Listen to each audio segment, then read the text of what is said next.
सियासत के लिहाज से आज एक बड़ी खबर आई और खबर यह आई कि यूपी के दो लड़के, ये इसलिए कह रहे हैं क्योंकि एक सियासी जुमला था। यूपी के दो लड़के, वही दो लड़के एक बार फिर से फाइनली आ रहे हैं। यानी उत्तर प्रदेश में समाजवादी पार्टी और कांग्रेस मिलकर चुनाव लड़ने जा रही है। और कल तक यह खबर थी कि समाजवादी पार्टी और कांग्रेस के बीच गठबंधन के आसार लगभग खत्म हो चुके हैं, क्योंकि अखिलेश यादव ने साफ साफ कह दिया था कि वो राहुल की न्याय यात्रा में बिना सीट शेयरिंग तय हुए शामिल नहीं होंगे। लेकिन आज खबर आई कि दोनों पार्टियों के बीच सहमति बन चुकी है। पहले अखिलेश यादव का बयान सुनिए इस गठबंधन को लेकर। कांग्रेस सीट शेयरिंग में कोई बात नहीं है, जो बातचीत होनी थी वो बातचीत हो चुकी है पूरी। गाजीपुर सीट शेयरिंग पे भी कोई विवाद नहीं है, सीट शेयरिंग पूरी अच्छी तरह हो गई। उत्तर प्रदेश में लोकसभा की कुल 80 सीटें हैं, लेकिन दोनों ही पार्टियों के बीच 3 सीटों पर दावेदारी को लेकर पेच फंस गया था। अखिलेश मुरादाबाद, बलिया, बिजनौर सीटें देने के लिए तैयार नहीं थे। सूत्रों के मुताबिक 2-3 सीटों पर अभी भी बातचीत चल रही है, लेकिन समाजवादी पार्टी ने कांग्रेस को सीतापुर समेत 17 सीटों का ऑफर कर दिया। इस पर कांग्रेस राजी हो गई है। वो सीटें कौन कौन सी है, उस सीटों का इतिहास क्या है, सब कुछ मैं आपको बताऊंगा। लेकिन सांसद डिंपल यादव इस पर क्या कह रही है और कांग्रेस के यूपी प्रदेश प्रभारी अविनाश पांडे क्या कह रहे हैं, आपको सुनवाते हैं। समाजवादी पार्टी शुरू से ही चाह रही थी गठबंधन हो, लेकिन थोड़ी देरी हुई है क्योंकि हमारे यहाँ पे सामने भाजपा खड़ी है।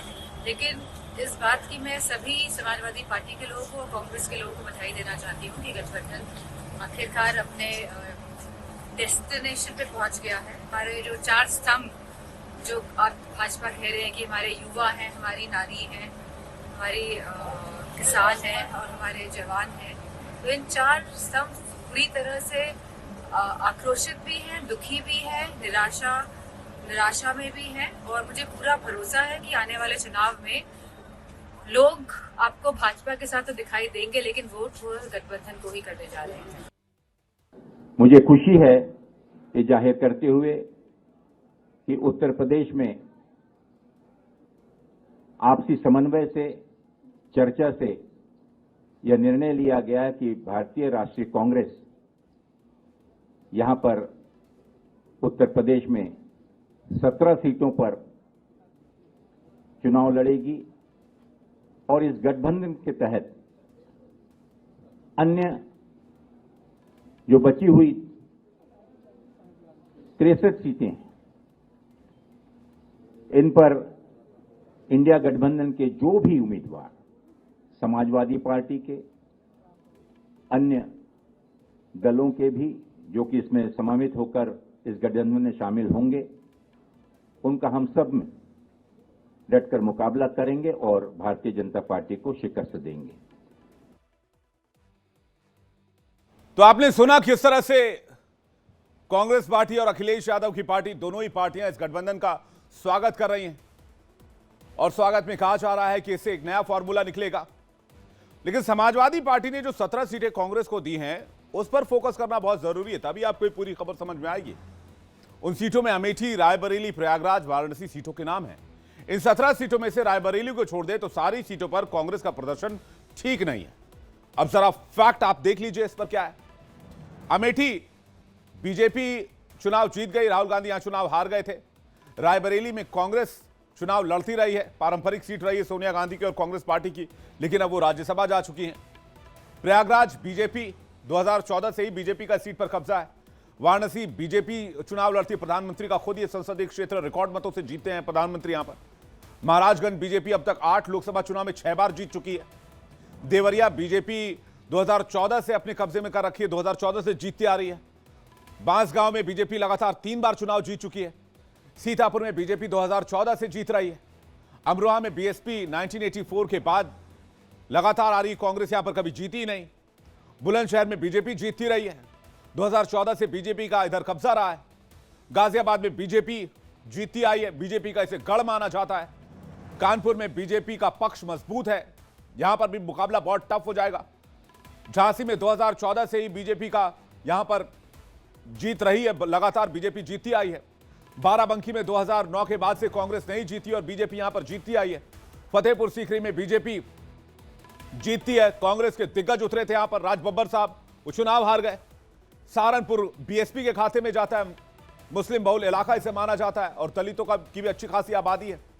मथुरा में हेमा मालिनी सांसद है बीजेपी की, लगातार 2 बार से चुनाव जीत रही हैं। यानी इन 17 सीटों पर कांग्रेस बीजेपी से कैसे पार पाएगी वो बहुत मुश्किल नजर आता है। और ऐसा लगता है कि समाजवादी पार्टी ने चुन चुनकर वही सीटें दी हैं जहां पर बीजेपी पावरफुल है, जो समाजवादी पार्टी के लिए भी मुश्किल सीटें थी।